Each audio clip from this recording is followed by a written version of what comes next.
Baik, Assalamualaikum warahmatullahi wabarakatuh.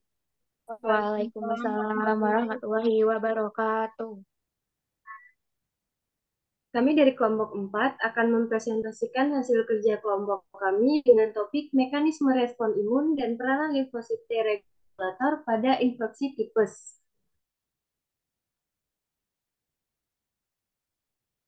Yang beranggotakan Lailatul Nur Rahmah, Rizky Nur Amala, Fadila Latif Nisa, Anissa Trisalsa, dan Desi Fitrianingsih. Berikut adalah outline pembahasan hari ini. Yang pertama, pengertian dan karakteristik. Selanjutnya, peranan sel limfosit regulator, mekanisme respon imun pada tipes, dan yang terakhir, gangguan sel limfosit T. Materi pertama akan dibacakan oleh Rizky Nur Amala. Pengertian tipus. Tipus atau biasa disebut dengan demam tipoid adalah suatu penyakit infeksi akut yang terjadi pada saluran pencernaan akibat Salmonella typhi, yang ditandai dengan gejala demam yang dalam rentang waktu 1 minggu hingga lebih dan disertai dengan gangguan pencernaan. Karakteristiknya adalah demam yang disertai dengan menggigil, sakit kepala, anoreksia, mual, perut tidak nyaman, batuk kering, mialgia, dan lidah yang dilapisi, serta hepatomegali. Selanjutnya akan dibacakan oleh Fadila Latifunisa.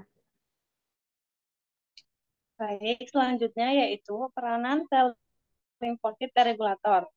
Sel limfosit T regulator memiliki beberapa peranan, di antaranya yaitu membunuh sel inang yang terinfeksi oleh mikroba infeksius, mengenali antigen protein, mengaktifasi fagosit, serta berperan dalam menghambat perkembangan sel efektor produksi seperti misalnya TGF-beta.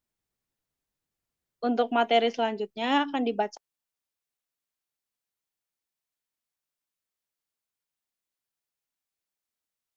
Materi selanjutnya yaitu mekanisme respon imun pada tipes. Pertama-tama, bakteri Salmonella masuk dalam tubuh melalui makanan atau minuman yang terkontaminasi. Kemudian, sebagian bakteri lainnya dimusnahkan dalam lambung, dan bakteri lainnya yang lolos akan masuk ke dalam usus halus, terutama di ileum dan jejunum. Berikutnya, bakteri yang lolos akan diinvasi ke dalam sel epitel usus halus dan lamina propria, tepatnya di sel M.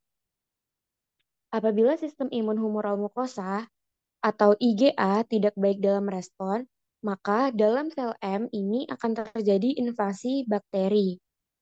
Selanjutnya, di lamina propria, bakteri difagositosis oleh makrofag dan masuk ke sirkulasi darah. Kemudian, bakteri akan menginvasi bagian usus dan melakukan translokasi ke folikel limfoid intestin dan aliran limfa mesentrika di hati dan limfa. Berikutnya, bakteri akan meninggalkan makrofag yang akan berkembang biak di sinusoid hati dan akan masuk ke sirkulasi darah yang kedua kalinya. Saat bakterimia 2, makrofag tersebut akan mengalami hiperaktivasi dan terjadilah pelepasan sitokin.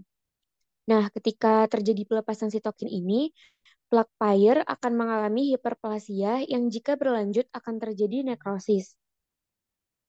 Kemudian, lama-kelamaan timbullah ulserasi sehingga terbentuknya ulkus atau luka yang menyebabkan pendarahan dan perforasi. Selanjutnya akan dibacakan oleh Desi Fitri. Baik, selanjutnya jika terjadi ketidaknormalan pada sel limfosit T regulator dapat menyebabkan gangguan pada keadaan homeostatis tubuh karena melemahnya sistem pertahanan tubuh untuk mengidentifikasi adanya kelainan fisiologis serta adanya kerusakan jaringan dan terjadi inflamasi yang berkepanjangan. Selanjutnya saya kembalikan kepada moderator.